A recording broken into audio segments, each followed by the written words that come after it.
હવેલીમાં બિરાજતા ઠાકોરજી અહીંયા પધારી ગયા. જય જય ગિરિરાજ ગોવર્ધનનાથ નાથ નાથ મમ દયાલ લાલનાથ.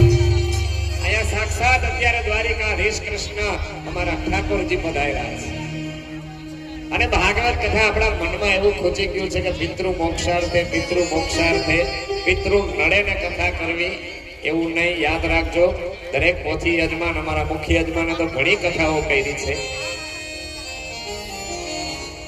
પણ અમારા અખંડ મંડપ ભમંડલાચાર્ય જગતગુરુ શ્રીમદ વલ્લભાધીશ મહાપ્રભુજી એવું કહે છે, આ ભાગવત કથા આ કૃષ્ણ રૂપી ઠાકોરજી, આ દ્વારિકાધીશ ઠાકોરજી, અમારા ગિરિરાજ ધરણ ઠાકોરજી, આ ભાગવત કથા કોના ઘરે થાય? ચાલો પેલો પ્રશ્ન છે મારો, એનો જવાબ તમે આપો, પછી આનંદ કરાવો.